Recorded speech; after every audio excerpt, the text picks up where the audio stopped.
السلام علیکم دوستو، اسلام دی ٹرو پکچر کے دوستوں کے لیے آج ہم لائے ہیں ایک بہت ہی خوبصورت حقائق۔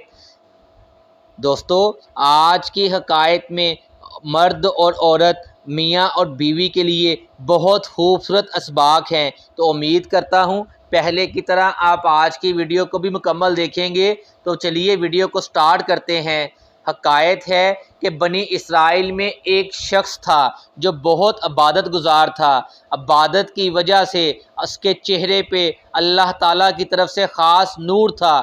یہ شخص اللہ کی عبادت بھی کرتا اور اپنے ہاتھ سے زنبیل بناتا۔ پرانے وقتوں میں درختوں کے پتوں اور درختوں کی شاخ سے ٹوکری بنائی جاتی تھی جسے زنبیل کہا جاتا تھا۔ تو یہ شخص زنبیلیں بناتا اور فروخت کر کے اپنا گزر اوقات کرتا۔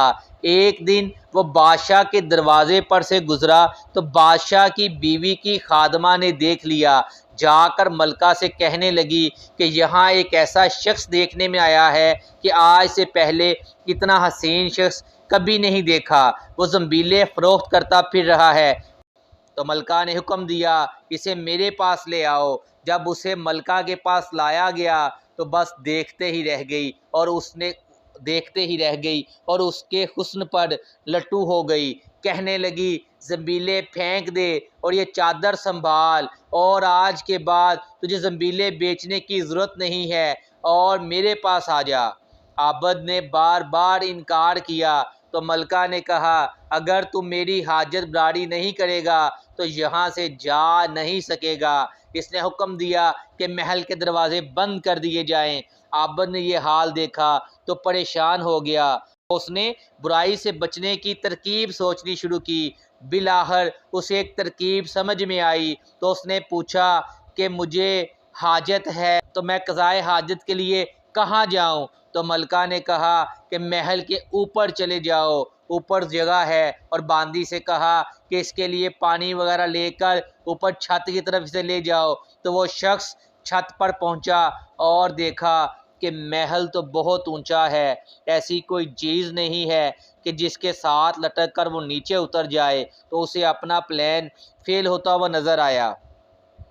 اب یہ سوچتا رہا، آخر اپنے نفس کو خطاب اور عتاب کرنے لگا کہ تو 70 برس سے اپنے رب کریم کی رضا کا طلبگار ہوا ہے، رات دن اسی حرص میں گزرتے ہیں، تجھ پر آج ایک ایسی شام آئی ہے جو تمام محنت کو ضائع کر دے گی۔ واللہ تجھ سے بڑھ کر کوئی خائن نہ ہوگا۔ اگر یہ شام تیرے اعمال کو فاسد کر دے گی تو اللہ کو کیا منہ دکھائے گا؟ غرض اسی طرح اپنے آپ کو خطاب اور عتاب کرتا رہا۔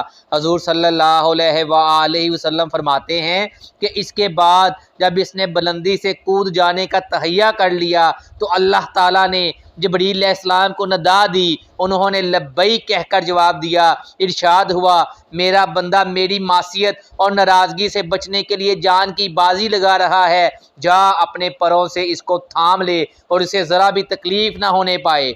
چنانچہ جبریل علیہ السلام نے اپنا ایک پر پھیلایا، اسے پکڑ کر یوں زمین پر رکھ دیا جیسے ایک مہربان باپ اپنے بیٹے کو زمین پر رکھتا ہے۔ عابد وہاں سے سیدھا گھر گیا۔ زنبیلیں تو محل میں رہ گئی تھی۔ سورج غروب ہو رہا تھا۔ بیوی کے پاس پہنچا تو بیوی کہنے لگی زنبیلوں کی قیمت کہاں ہے؟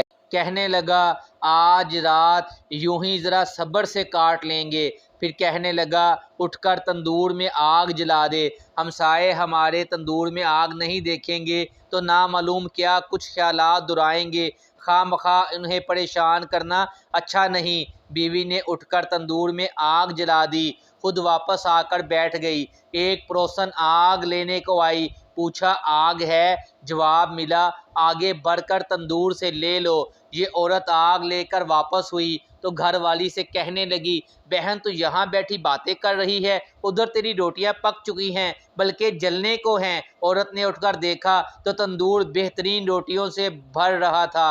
عورت نے انہیں برتن میں رکھا اور خاوند کے پاس آئی اور کہنے لگی تیرے ساتھ اللہ تعالیٰ کا یہ معاملہ تیرے بلند درجہ کی وجہ سے ہی ہو سکتا ہے، لہٰذا تو اللہ تعالیٰ سے دعا مانگ کہ ہماری باقی عمر خوشحالی اور فراخی میں گزرے۔ عابد کہنے لگا اسی حال پر صبر اچھا ہے، مگر عورت کا اصرار بڑھتا گیا، حتیٰ کہ عابد نے دعا کرنے کا وعدہ کر لیا۔ آدھی رات کو اٹھ کر نماز پڑھی اور اللہ تعالیٰ سے دعا مانگنے لگا کہ میری بیوی کا تقاضا ہے کہ اس کی باقی عمر میں خوشحالی اور فراخی عطا فرما۔ اتنے میں چھت پھٹ گئی، یاقوت اور موتیوں سے بھری ہوئی تشتری نیچے آئی جس سے تمام گھر جگمگا اٹھا۔ عابد نے بیوی کا پاؤں دبایا جو قریب ہی سو رہی تھی اور کہا کہ اٹھ کر بیٹھ اور جو کچھ مانگتی تھی وہ سنبھال لے۔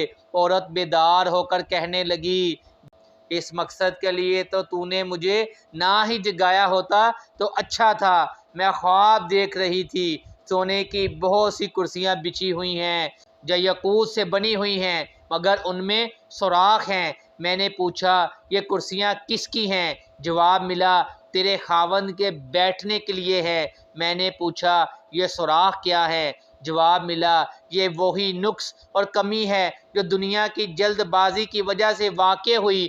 تو میں نے کہا میں کسی ایسی چیز کی خواہش نہیں رکھتی جس سے تیری نشست گاہ میں نقص پیدا ہو، لہٰذا اپنے رب سے واپسی کی دعا کر لو۔ عابد نے دعا مانگی اور تشتری واپس ہو گئی۔ دوستو امید ہے آپ کو آج کی ویڈیو پسند آئی ہوگی۔ ویڈیو اچھی لگی ہے تو لائک کریں، اپنے دوستوں کے ساتھ شیئر کریں اور channel Islam the true picture کو سبسکرائب کریں۔ Thanks for watching.